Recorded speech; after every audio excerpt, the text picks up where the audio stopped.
Hello guys, welcome to my channel. তো দেখো আজকে আমাদের দীঘার সেকেন্ড ডে। তো দেখো আমি আর একটা নতুন ড্রেস পরে রেডি হয়ে বেরিয়ে পড়েছিলাম। মা আর বাবা তো সবাই ঘুমাচ্ছিল, দাদা বৌদি চিকু সবাই ওদের ঘরে ঘুমাচ্ছিল, কিন্তু আমি লুক রেডি হয়ে বেরিয়ে গেছিলাম সকালবেলার ভিউটা দেখবো বলে। তো যেহেতু আমাদের বিচের থেকে একদমই কাছে রুম ছিল, দেন আমি রেডি হয়ে বিচ থেকে বেরিয়ে আমি সমুদ্রের পাড়ে চলে এসেছিলাম।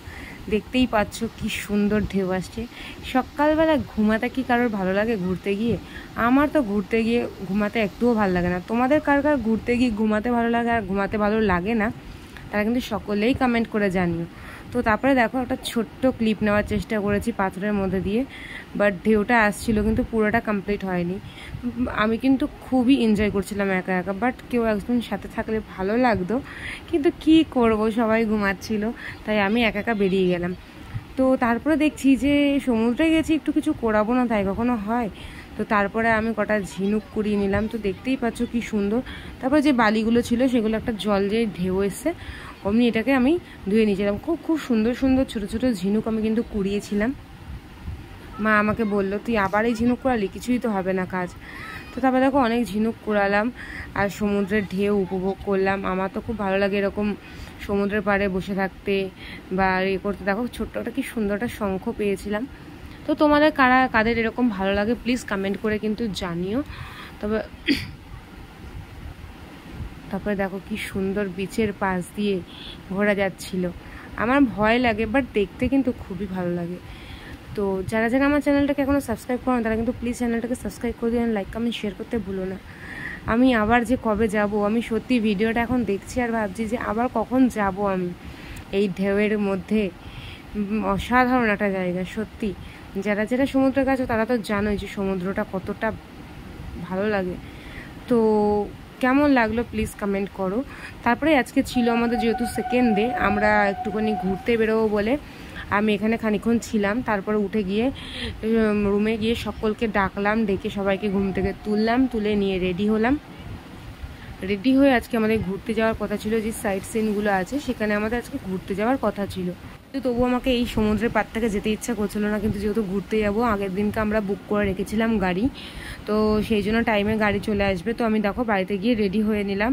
এই ড্রেসটা আজকে আমি পরেছিলাম ওয়ান পিস, বাট ড্রেসটা কেমন লাগছে কমেন্ট করে কিন্তু জানিও তোমরা। তারপর দেখো আমার চিকু পাপা রেডি হয়ে, আমি যেহেতু ভিডিও করছিলাম ও চলে এসে হাই করে দিচ্ছিল।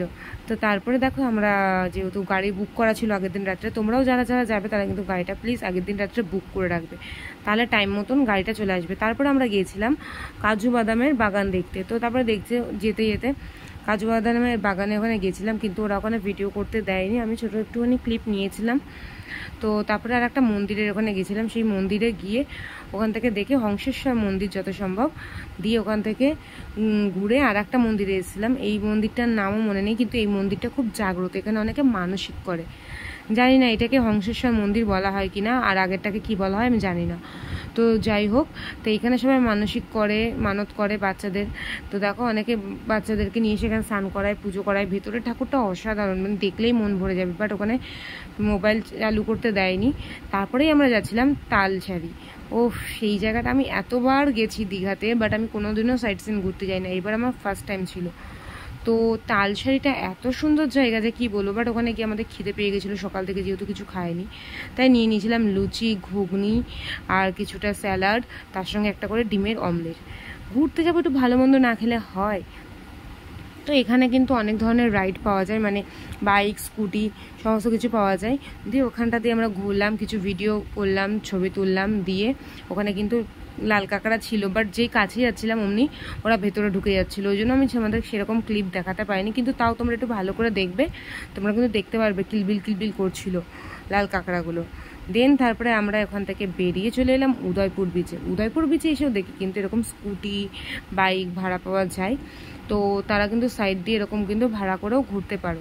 তো তারপরে এসে দেখলাম যে এখানে সুন্দর গান চলছে, সবাই খায়। তোমরা যারা যারা এসছো তারা তো জানোই উদয়পুর বিচটা কতটা সুন্দর। তো তারপরে দেখো স্পিড বোটটা চালু করছিল, তো ওইটাই ভালো করে মন দিয়ে দেখছিলাম যে কী সুন্দর। প্রথমে ঠেলে ঠেলে অনেকটা দূর নিয়ে গেল, টেনে যাওয়ার পরে দেখো স্টার্ট করে দিয়েছে। আমার তো ভীষণ ভয় লাগছিলো দেখে। তারপরে গানের সঙ্গে সঙ্গে সবাই মিলে আমরা নাচছিলাম। বাবা হচ্ছে দাঁড়িয়েছিল, আমরা এখানে সবাই মিলে নাচ করছিলাম। দিয়ে তারপরে আমাদের চিকুকে ফার্স্ট টাইম জলে নামিয়ে দিয়েছে, বলছিলাম ও ভয় পাচ্ছিল, কিন্তু এইখানে এসে ও খুব মজা পেয়ে গেছে, এখান থেকে আর উঠবেই না সে, মানে ওকে উঠানোর সময় খুব কান্নাকাটি করছিল। দিয়ে দেখো এখানে ও জলের মধ্যে মা ওকে ধরে রেখে দিয়েছিল, দিয়ে নাচছিল। এর পরের বার তো হাতটা ছেড়ে দিয়ে পরে গান হচ্ছে, একা একাই নাচ করছিল জলের মধ্যে। দিয়ে যেই জল আসছে খুব আনন্দ পাচ্ছিলো, যেহেতু ওইখানে ওল্ড দীঘাতে ওখানে ঢেউয়ের আওয়াজটা খুব জোরে, তো ওই জন্য ও ভয়টা পাচ্ছিলো। তারপরে দেখো হাত ছেড়ে দিয়ে গানের সাথে সাথে একা একাই নাচ করছিল, আর জল আসছিল ওটাই খুব এনজয় করছিল ও, যেহেতু ফার্স্ট টাইম সমুদ্রে। তার সঙ্গে সঙ্গে দেখো আমার বাবাও একটু নাচ করছিল, আমরা সকলেই ওখানে নাচ করছিলাম। তো তোমাদের ভিডিওটা কেমন লাগছে প্লিজ কমেন্ট করে জানিও, আর যারা যারা এরকম ঘুরতে যেতে পছন্দ করো তারাও কিন্তু কমেন্ট করে। দেখেছো ও কত সাহস হয়ে গেছে, ও যেখানে জল আসছে সেদিকে ও এগিয়ে দৌড়ে চলে যাচ্ছে, এদিকে নাচ করেই যাচ্ছে। দিয়ে সানগ্লাস পরে নিয়েছে, দিয়ে আবার একটুখানি বালি খেলা করে নিল। দিয়ে তারপরে আমরা এখান থেকে ফেরত এসে আমাদের রুমে এসে চলে আসলাম। রুমে এসে স্নান করতে যাওয়ার জন্য রেডি হয়ে নিলাম। তো আজকে ভেবেছিলাম কালকে আমরা ওখানে ওল্ড দীঘাতে স্নান করেছিলাম, তাই আজকে আমরা নিউ দীঘাতে স্নান করতে যাব। তাই জন্য আমরা গাড়ি করে এখানে আমরা নিউ দীঘাতে চলে এসেছিলাম টোটো করে। তারপরে এখান থেকে এসে স্নান টান করে নিয়েছিলাম, বাবার কাছে ফোনটাকে রেখে দিয়ে আমরা নেমে গিয়েছিলাম।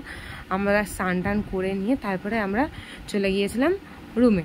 রুম থেকে ড্রেস চেঞ্জ করে খাওয়া দাওয়া করে একটু রেস্ট নিয়ে তারপরে আবার বিকালের জন্য ঘুরতে বেরিয়ে যাওয়ার জন্য রেডি হয়ে গেছিলাম। তখন দাদা বৌদি আর চিকু যায়নি, কারণ ওরা একটু টায়ার্ড ছিল। কিন্তু আমি বললাম না, প্রথমে আমি ঘুরতে গেলে এবারে ঘুমাতে আমার একটু ইচ্ছা করে না, মাকে জোর করে করে নিয়ে বেরিয়ে পড়ছিলাম। তারপরে একটু বেরিয়ে একটু মা একটা মিষ্টি খেলো আর একটু দই খেলো, আমি তো এগুলো খাই না। তাই আমার তো ঘুরতে এসে আমার মানে খেতেও ভালো লাগে না, ঘুমাতেও ভালো লাগে না। তারপরে গিয়ে কিছু ভিডিও নিয়ে নিলাম ওখানটা দিয়ে। তারপরে যে অন্ধকার হয়ে এলো, তারপরে ওখানে মার্কেটটা ঘুরতে বেরিয়ে গেলাম। বললাম তোমাদের ফার্স্ট দিন আমরা কিছুই বাজার করিনি, সেকেন্ড দিতে আমরা সমস্ত কিছু বাজার করেছিলাম। তারপরে একটু কাজু কিনে নিলাম। তারপরে রাত্রেবেলায় ডিনার সাথে চলে গেলাম বিরিয়ানি দিয়ে। তারপরে দেখো আমাদের চিকু নিজে নিজে একা একা বিরিয়ানি খাচ্ছিল। তো আজকের ভিডিওটা এইটুখানি তোমাদের জন্য। থার্ড ডের সমস্ত ভিডিও তোমাদের সামনে আসছে। তো কেমন লাগলো প্লিজ কমেন্ট করো। টাটা।